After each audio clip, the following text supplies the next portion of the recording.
Assalamualaikum warahmatullahi wabarakatuh.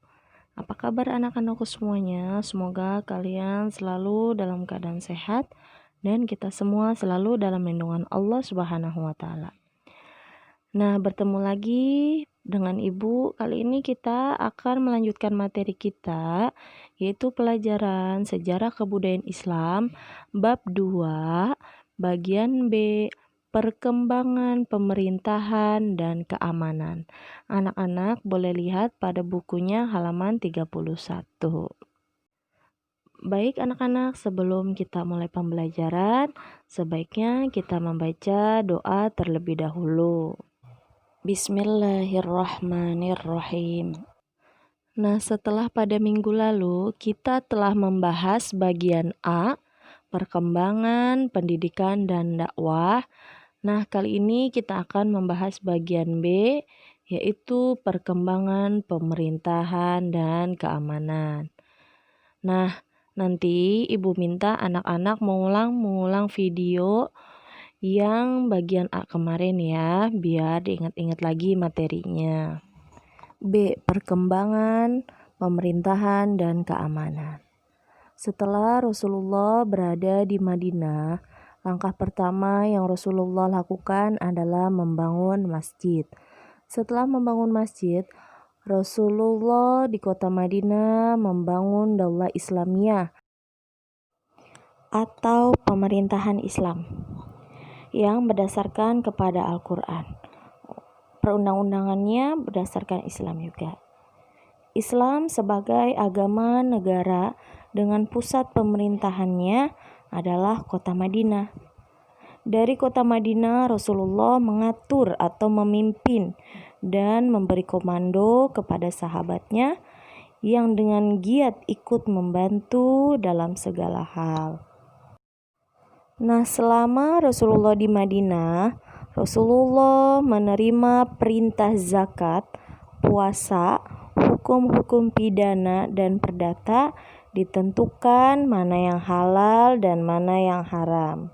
13 tahun lamanya Rasulullah berdakwah menyeru kaumnya untuk menyembah kepada Allah di Mekah dengan bijaksana dan nasihat yang baik, tetapi hasilnya sangat sedikit karena kekuasaan itu dipegang oleh musuh-musuh Islam. Akan tetapi baru saja ketika Rasulullah tiba di Madinah, dengan cepat sebagian penduduknya telah memasuki Islam. Mereka semua mendengarkan kata-kata Rasul, menerima semua kebenaran yang diajarkannya.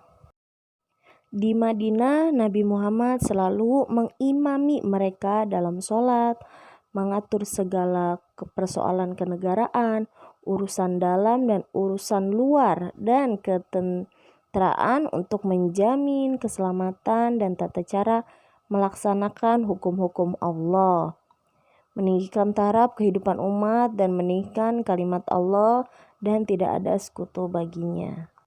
Nah, di sini Ibu akan perkenalkan siapa saja para sahabat dan orang-orang yang berperan membantu Rasulullah dalam membina pemerintahan dan keamanan di kota Madinah.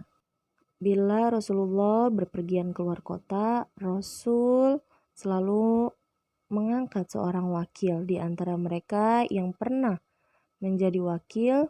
Yang pertama Zaid bin Harithah, yang kedua Abu Lubana, yang ketiga Utsman bin Affan, yang keempat Muhammad bin Maslamah. Sedangkan yang pernah diangkat sebagai imam sholat sewaktu Nabi sakit adalah sahabatnya sendiri, yaitu Abu Bakar. Dan bila Rasulullah berpergian, beliau selalu mengajak Ibnu Ummi Maktum. Nah, beliau pun pernah memberi kuasa kepada sebagian sahabatnya yang ahli dalam berbagai bidang untuk memberikan fatwa atau memutuskan beberapa perkara yang berkaitan dengan hukum Islam. Di antara mereka yaitu Abu Bakar, Umar bin Khattab, Ali bin Abi Thalib, Mu'adz bin Jabal, Abdullah bin Mas'ud, Zaid bin Sabit, dan lain-lain. Selanjutnya yang menjabat sebagai wazir atau seorang penasehat adalah Abu Bakar dan Umar. Abu Bakar pernah juga diangkat sebagai Al-Amin, yaitu pemegang amanat yang pertama dari Rasulullah. Dan ada Huzaifah bin Yaman yang memegang segala rahasia-rahasia Rasul. Nah, Zaid bin Sabit sebagai juru bahasa Rasulullah dalam bahasa Persia, Romawi, dan Ethiopia.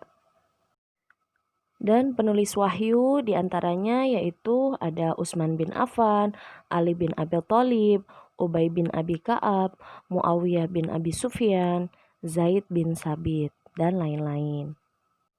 Dan yang diperintahkan untuk mengumandangkan azan yaitu Bilal bin Rabah dan Ibnu Ummi Maktum. Rasulullah juga mempunyai cap atau stempel untuk surat menyuratnya yang terbuat dari perak. Pada stempel tersebut tertulis 3 kata yaitu Muhammad Rasulullah. Stempel itu disimpan oleh Mu'aiqab. Selanjutnya, Rasulullah mengangkat gubernur untuk tiap provinsi, yaitu 1. Ithab bin Usaid diangkat pada tahun 8 Hijriah di Mekah. Kedua, Bazan, penjabat Raja Persia di Yaman pada tahun 10 Hijriah. Yang ketiga, Umar bin Khattab diangkat menjadi wali kota Madinah yang bertugas untuk menyelidiki keadaan pasar. Dan Umar bin Khattab menetapkan seorang diroh untuk menyelesaikan bila terjadi pertengkaran-pertengkaran di pasar. Qais bin Sa'ad diangkat sebagai polisi. Nah, berikut ini para ajudan Rasulullah yaitu 1. Abdullah bin Mas'ud yang selalu mendampingi Rasulullah. Ia tinggal di rumah Rasul. Yang kedua, Jabalah bin Amir yang selalu menemani Rasulullah. Ia selalu berjalan di belakang Rasul. Yang ketiga, Dahak bin Sufyan bin Ka'ab selalu mengawal Rasulullah dengan pedangnya.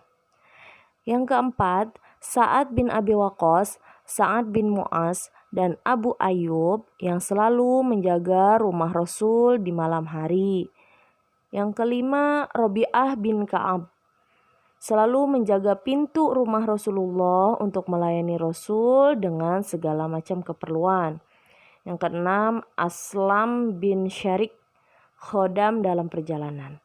Yang ketujuh, Uqbah bin Amir, khodam yang mengurusi keledai Rasulullah.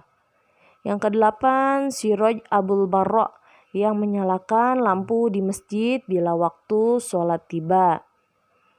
9. Ummu Mujhin yang membersihkan Masjid Nabawi dan membuang kotoran di jalan apabila akan dilewati oleh Rasulullah SAW. Dan banyak lagi para ajudan Rasulullah yang tidak dapat disebutkan. Demikianlah Rasulullah sangat teratur dalam segala-galanya. Tugas dan pekerjaan dibagi-bagi di antara sahabat dan khodam-khodam beliau. Mereka itu semuanya adalah orang yang tinggi akhlak budi pekertinya yang sangat dibanggakan oleh Rasulullah sepanjang hidupnya. Dengan kebijaksanaan dan pembantu-pembantu yang demikian itulah Rasulullah dapat mengatur umat dan negara menjadi ikutan yang baik bagi kaumnya. Baik anak-anakku, cukup sekian pembelajaran kita pada hari ini. Mudah-mudahan bermanfaat dan dapat dipahami. Anak-anak jangan lupa untuk membuka bukunya halaman 31, membaca kembali dan ditandai bagi yang penting-penting.